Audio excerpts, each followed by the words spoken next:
They will forever live in infamy. Today is the only day I have witnessed a man being convicted for mere buffering, for what he said from his mouth, not what he did with his own hands. The verdict is not consistent with the evidence laid before the court.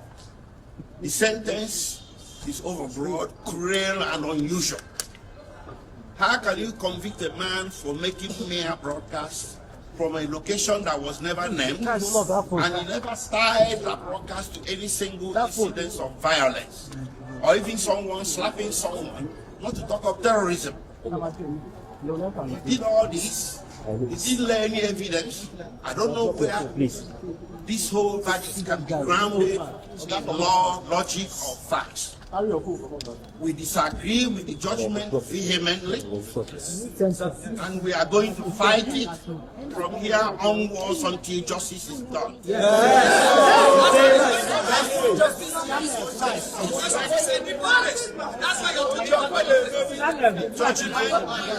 Judgment, politics is based on some tribal, primordial sentiments.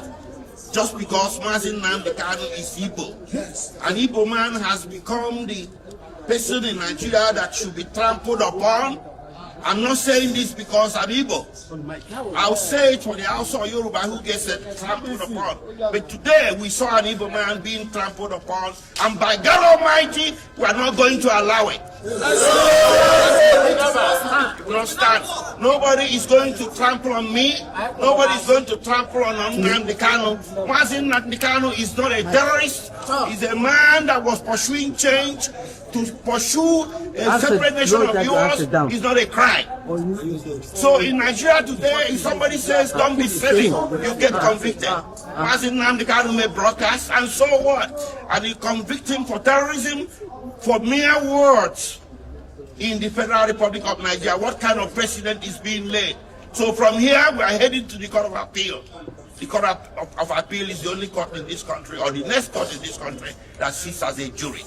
We are going to approach justices there to check out what happened in court today. And we are pretty sure the justices will agree with us that today was the symbol of the travesty of justice that everybody has been suspecting all along. If the Court of Appeal disagrees with us, we head to the Supreme Court. But by God Almighty, Mazin Nnamdi Kanu is not going to stand convicted. Is going to get overturned. Thank you. First of all, I want to talk to the Igbos that nobody should take laws into your hand. I'm assuring you, this judgment is predicated on anger. Thank God that the judgment was streamed live and everybody watched it. You will see the anger in delivering the judgment, and it's not predicated on law. Now, I also want to let you know that this charge, that the investigation that gave rise to this charge was not investigated, because Mazin Nnamdi Kanu's statement, purported statement, was rejected by this court, and they did not tender any document as investigation report. That is to say, the investigation was not, the offense was not investigated.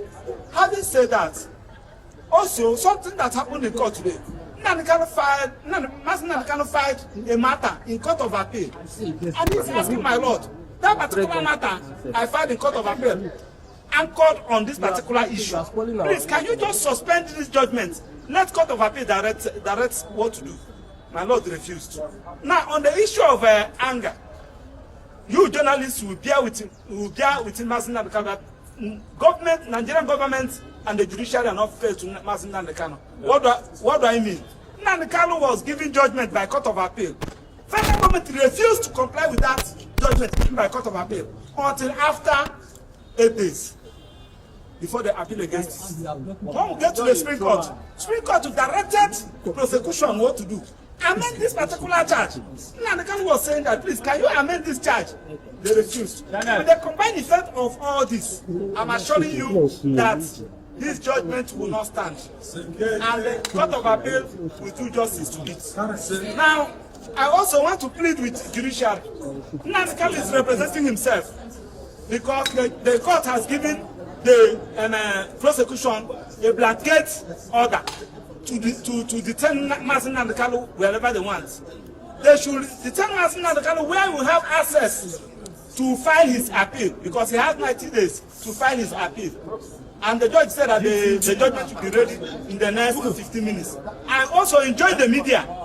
We have the record of proceedings from the day the matter came to today till today. I want you to check the record of proceedings and evidence standard, reconcile it with the judgment.